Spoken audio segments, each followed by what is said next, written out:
Hi friends, Vinay Kumar here, International NLP and IAS Coach. In this video, I'm going to explain to you the importance of yoga for our preparation for the civil service exam as well as success in the civil service exam. Preparation is one thing.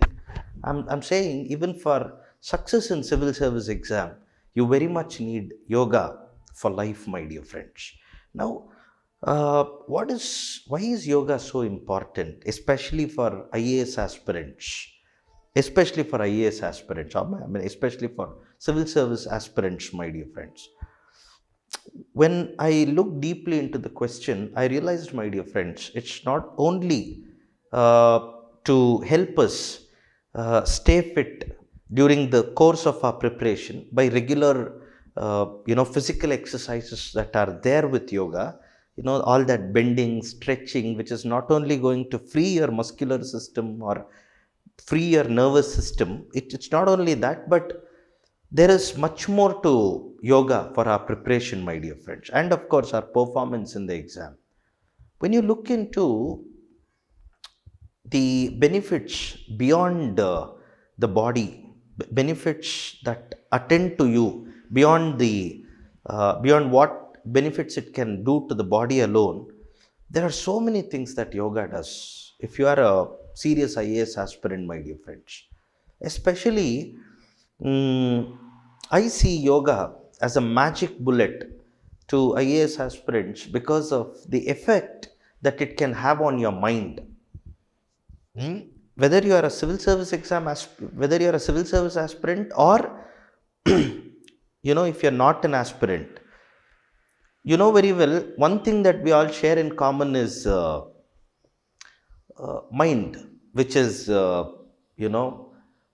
fluctuating, which is delay dallying between things, which is monkeyish. Correct, my dear friends? It goes to places, gives you judgments on people, makes you analyze the actions, behavior of people, yourself, and so many things, so much of drama it takes you into.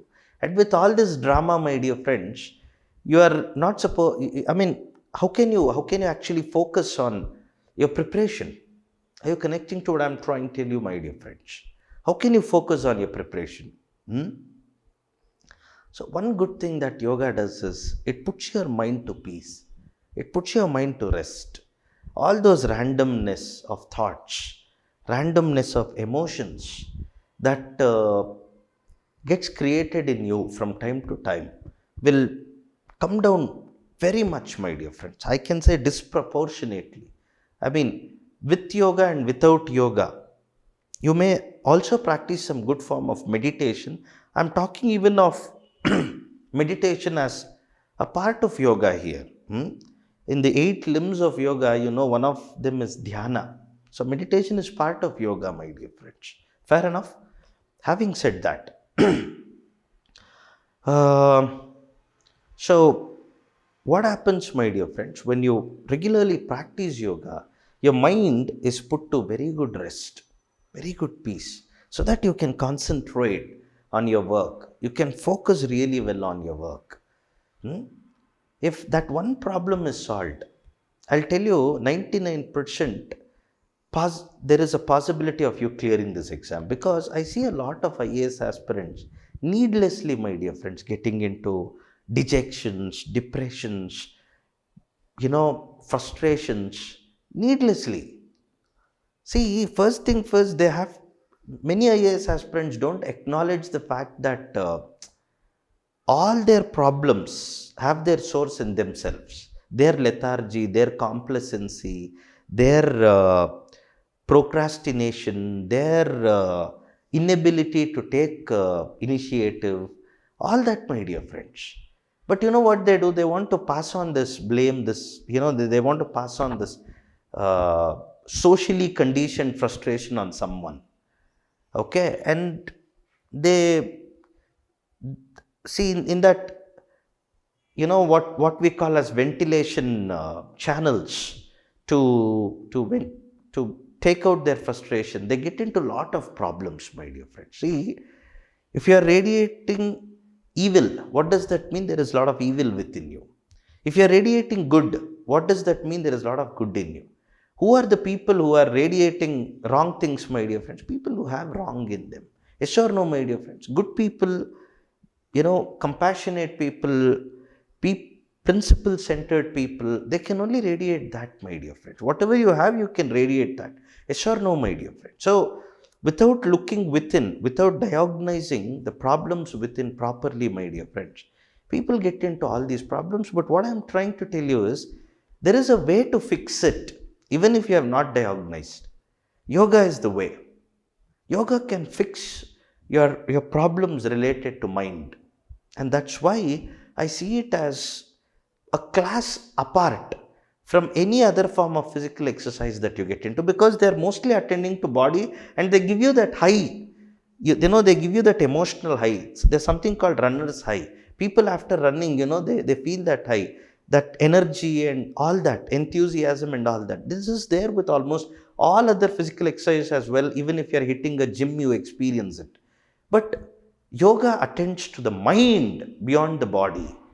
It keeps your mind in a very calm, very composed state, which is so very critical for you to focus on your preparation. Are you connecting to what I'm trying to tell you, my dear friends? Now, having said that, if you are a spiritually inclined person, yeah, if you are someone who is trying to understand yourself, why you are preparing for civil service exam, etc., for all the larger questions of life, if you want answers beyond what your body or your mind can conceive, yoga will, over a period of time, give you, my dear friends. I mean, it elevates your state of consciousness. Are you connecting to what I'm trying to tell you? Yoga elevates your state of consciousness. The lower our consciousness is, we tend to operate from mind and ego. The higher our state of consciousness is, we can actually see the mind and ego like this and be distinct from it, my dear friends. Are you connecting to what I'm trying to tell you? And more than anything else, yoga is the best form of self-love. When you devote 1.5 hour every day in the morning, my dear friends, okay, to yourself, yeah, where you're giving that exercise to every part of your body. Every part of your body is getting loved by you, my dear friends. Yes or no? It's one of the best acts of self-love. On this yoga as an elevator of consciousness and yoga as an act of self-love, I'm going to speak in greater detail in my subsequent video on yoga, my dear friends. But for now, I hope you have understood how yoga is a great tool to see that your body, mind and spirit are in harmony, and they work for you rather than working against you, like most bodies and minds are doing out there in the preparation. Are you connecting to what I'm trying to tell you? All right. So thank you all so much, my dear friends, for watching this video. See you all in my next video, my dear friends. Thank you.